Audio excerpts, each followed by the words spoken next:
Mama, let me see this. Don't drop your phone. I won't. All right, folks, please watch your hands, feet, arms, and legs on the right. Those doors are closing. Where are you recording now? Hold on. I'm recording now. Asante Sana Warden, as we say here in Harambe, Twin Day, and that means let's go. Jumbo, everyone, my name is Catherine. I'll be taking you all on today's safari. Just a few safety reminders as we get started here. First, the safari is a very bumpy place, so please hang on to all of your belongings. We don't want anything falling over the side of the truck because if it does, we will not be able to stop and pick it up. Second, please remain seated at all times. This includes any little ones. They may remain on your lap or on the seat next to you, but they must remain in that exact spot for the entire safari. And third, we are about to enter these animals' homes, so we want to be as respectful as we can be. So please do not call out to the animals or whistle at them or try and get them to come over to us. They are just guests in their home. Now that we have those safety things out of the way, go ahead and look above you and you'll find an animal spotting guide. Now we won't see all of these animals today, however we do usually have some pretty good luck with how many we do get to see. And that's the go ahead from the warden, so let's go on the safari. What is yeah, the landscape. Dad said make sure your phone doesn't fall. We are now entering the Little Ituri Forest. Now this place is full of animals that are very good at camouflaging themselves in their environment, so keep your eyes out for them. On the right, that is an okapi. The okapis look a little bit like zebras. They're actually more closely related to giraffes. We know this because of their skull structure and their tongues. In fact, their tongues are long enough that they can touch their own eyeballs.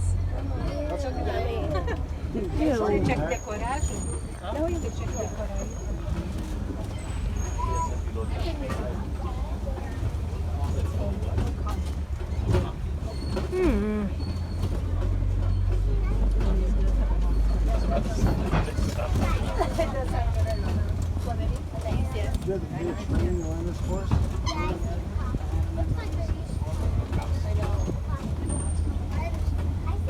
What? On our left, we'll find a black rhino. Now, black rhinos do weigh around 3,000 pounds, and rhino's horns are made of keratin, which is the same material that your fingernails and hairs are made of. Hair is made of.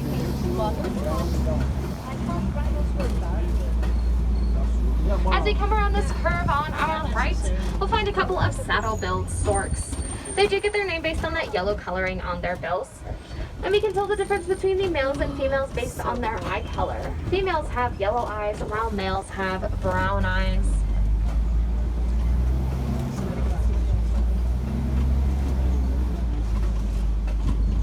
What? On our left, we'll find some bongos. And a little bit further back in the bushes, we'll find a lighter brown animal that is a greater kudu.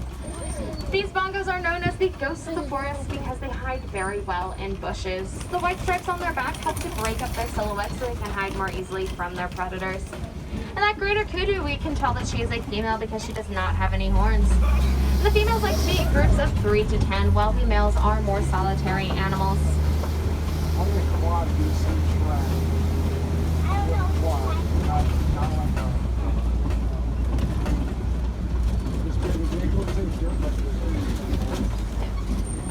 We are now entering the Safi River. Now this place is home to animals like the Nile hippopotamus. If we're lucky, we will find one. No promises though, but let's keep our eyes out and our fingers crossed. When Nile hippos are born, they weigh around 85 pounds. Way back there. And though hippos are able to swim, they do spend a lot of time just pushing themselves along the bottom of the river. And it looks like there is one, oh, there are two on our left. Hippos like to stay in that water to keep cool. They can also hold their breath underwater for around 8 minutes. And I think there's some more up ahead on our left, but they might be a little tricky to see under the water. Also on our left are these large gray and white birds. These are pink-backed pelicans. They do get their name based on the color of their backs during mating season. And it's actually their skin that turns this pink color, and we can see it through their feathers. Yeah, I see one in the water. One all the way in the bottom.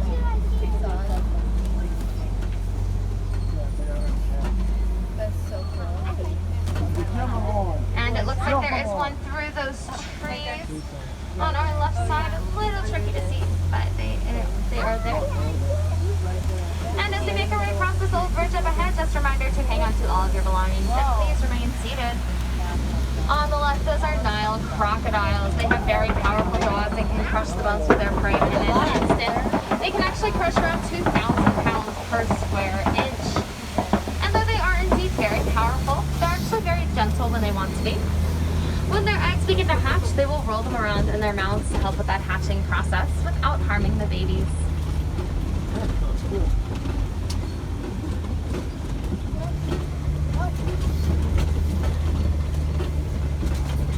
What are they doing in hurricane days, you know?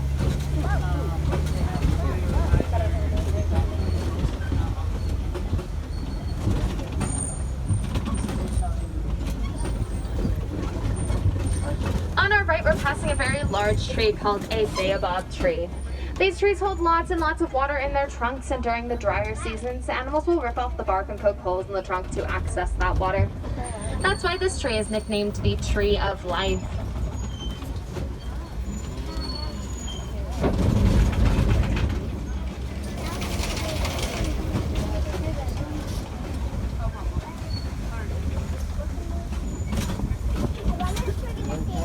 And we are now entering the savannah. I'll see Jaguar. They got no Jags? Guys, do we have a team called the Jags? No, Jags. Hey, they kicked the Giants' ass. Let's go with that. Back in 98.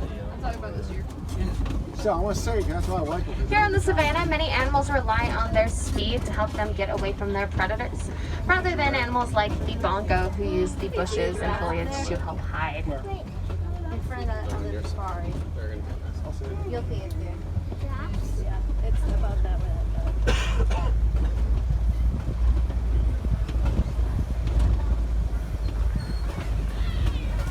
On our left, those are some African wild dogs. They are also known as painted dogs. And though they have the word dog in their name, they're actually more closely related to foxes than the dogs we have in our homes.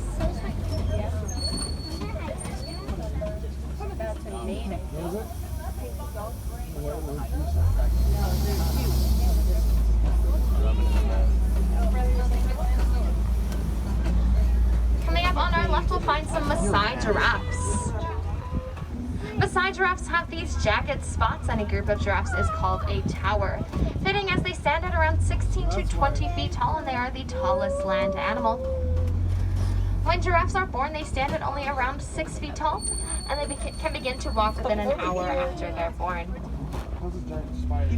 These gray animals, also on our left, these are wildebeests. About 1.5 million wildebeests will migrate around 500 to 1,000 miles each year. And they do sleep in rows so that if they need to run from any predators, they're able to do so without tripping over each other. They also sleep in shifts, so there are always wildebeests on the lookout for those predators. And we just passed some interesting looking structures on our right and left, and there's one more on our left here. These are called termite mounds. They are made from saliva, mud, and dung and become as hard as concrete in the hot savanna sun. Larger animals will use these as scratching posts, and once they get worn down a bit, smaller animals use them as lookouts. And though they look pretty solid, they're actually very porous on the inside.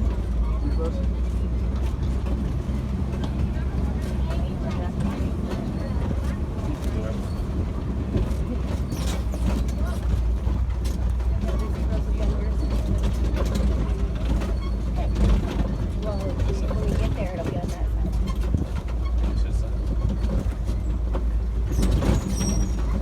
On our right, we'll find some Hartmann's mountain zebras. This particular type of zebra has smaller hooves that help them maneuver mountains. They also have wider stripes on their hindquarters, and those stripes do not continue underneath their belly. They also have a fold of skin underneath their neck called a dewlap, and we can actually see it pretty well right here. And this helps to cool them down. And a group of zebras is called a dazzle. This zebra here on our right, this is a baby zebra. He's about 5 months old.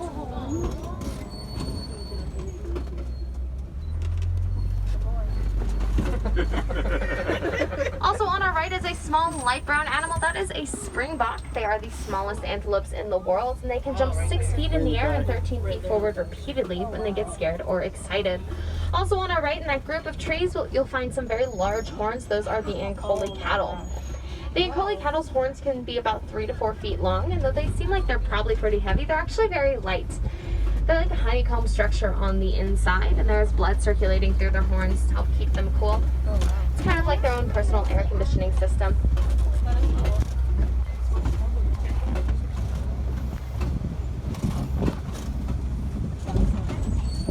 There are some more zebras down this path on our right. They're a little tricky to see though. Wait, on this side? I don't know. I just saw them. I don't know. Come on, tell your sheriff, come on. How many do you see that? Yeah, man, it's in there. Boy, lions, animals, like, don't kill you. Come on. I don't know what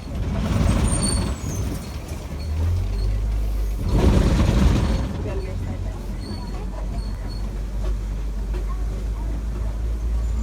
On our right, that is an African elephant. Where? These elephants will flap their ears back and forth to help cool them down. They do have blood vessels in their ears, so by doing this, they're able to decrease their body temperature by about 15 degrees. They will also throw mud and dirt on their backs to act as a natural sunscreen. Let's see if we can get another look at him up here.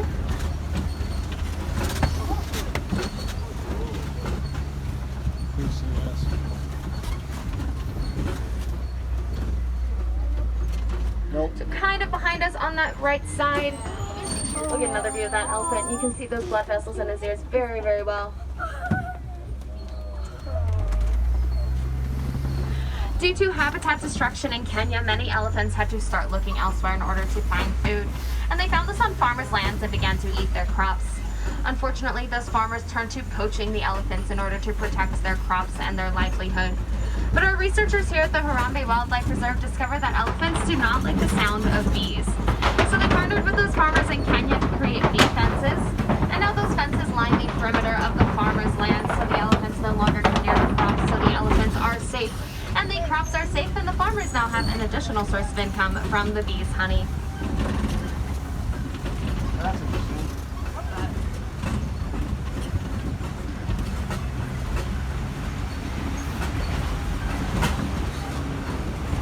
On our right, we can find some tusk marks in this red clay. Those are from African elephants. They like to eat this red clay because it is full of lots and lots of minerals. So there's something that we can all do to help out these elephants, and that is to recycle our electronic devices. In our laptops and phones, there is a mineral called coltan. And coltan mining is causing habitat destruction for these elephants, as well as some gorillas. So by recycling our phones and laptops, we are able to recycle that coltan, and it is able to be reused in other electronic devices.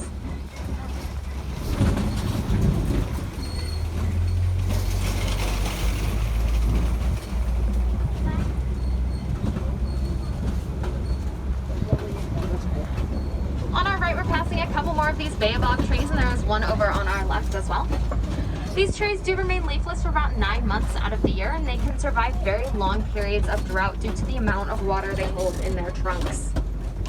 They also have another nickname, and that is the upside down tree. Since they are leafless for the majority of the year, their branches tend to look like roots.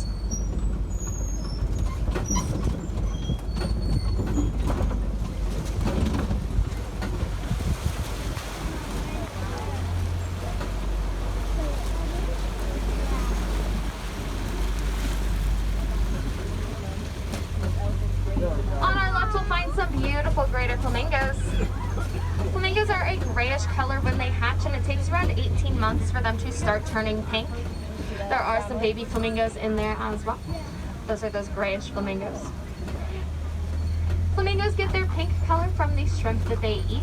The shrimp contains a protein called beta carotene, and that protein is what turns the flamingos pink.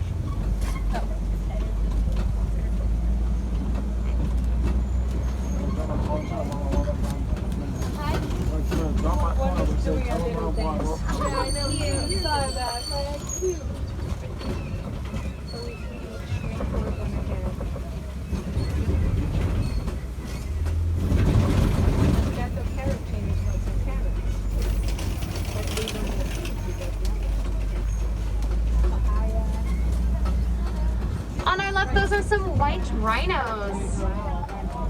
White rhinos weigh around 5,000 pounds. And their name is actually a mistranslation. The word white comes from the Afrikaans word weit. Afrikaans is a derivative of the Dutch language that is spoken in South Africa. And the word weit means wide, and this is referencing their wide faces or their wide jaws. And this rhino that is laying down, that is a baby white rhino.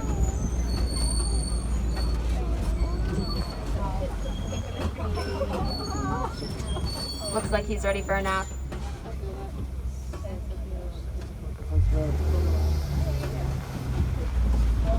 On our left, you can find some cheetahs. Looks like they're hanging out in the shade. Do you see them there? And cheetahs are very, very fast animals. They run at around 60 miles per hour.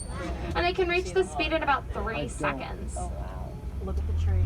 And then look to the left. I know, I saw the gecko. Cheetahs also hunt during the daytime, so they have a black teardrop-shaped mark around their eyes that helps to reflect the sunlight so they can see their prey better. And there's some more cheetahs on our left. They're sort of in that top right corner. Can't wake up. Oh. Yeah, well. We've seen cheetah plenty of times. We got out there and some of them.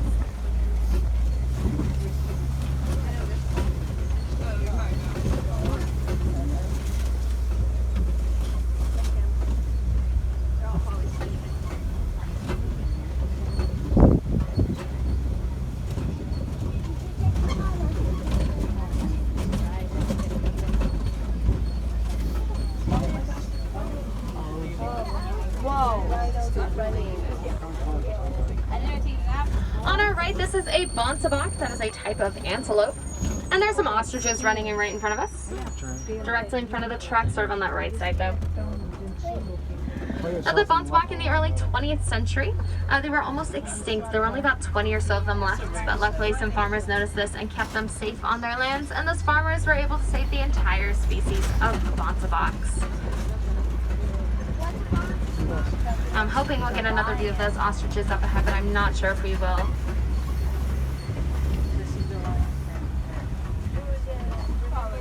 Oh, right there.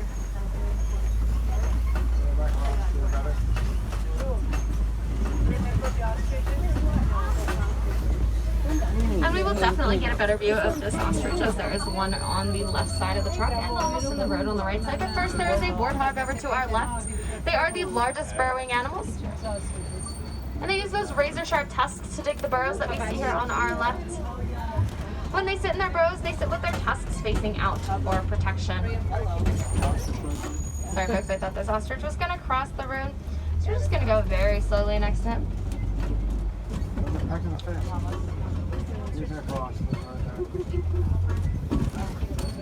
There's also another ostrich on our right, as well as one laying down on the right side as well. And this one's going to cross the road, so we're going to let him do that. Good, we're good. Doing a little dance. Take away. It's not quite out of the road yet. Really? And there we go. Alright, so okay. We can also find some ostrich eggs on the right side on the ground, and there's some more white rhinos back there as well. Now those ostrich eggs, they weigh around 3 pounds each, and they're actually able to withstand the weight of a full-grown human. I'm so sad sitting down. They're trying to get cool, I think. Though ostriches are the largest bird in the world, they are unable to fly. They do weigh around 400 pounds. And contrary to popular belief, ostriches do not bury their heads in the ground when they get scared. Instead, they just lay very close to the ground and try and make themselves look as small as possible.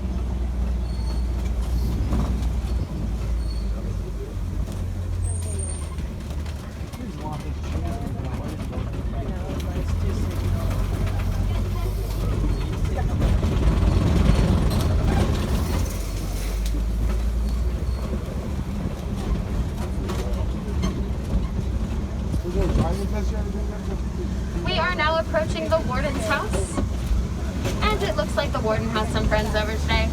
Those are some Nigerian dwarf goats. They do spend a lot of their time eating and resting. Kind of looks like that's what they're up to right now. And many of them are now domesticated milk. And if you see that yellow box between the two posts in the front yard, that is part of a bee fence that lines the perimeter of the farmers' lands in Kenya to help protect those elephants.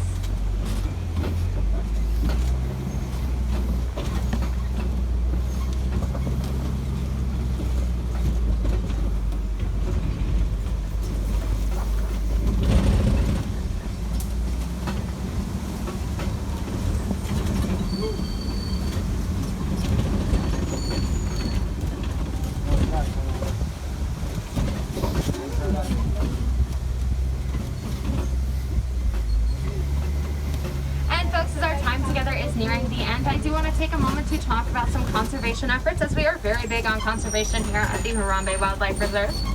There are things that we can all do in our daily lives to help out the animals we saw today, as well as many, many other animals around the world.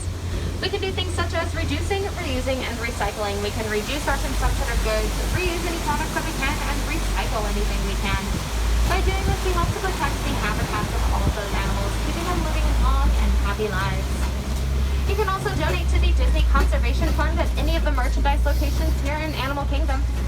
All of those donations go to helping many animals around the world. Well, folks, I hope you enjoyed our safari today.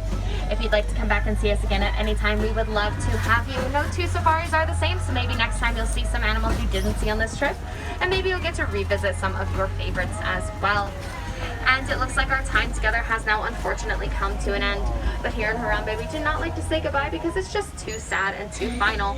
So instead, we say Kwaherini, and Kwaherini means to go well.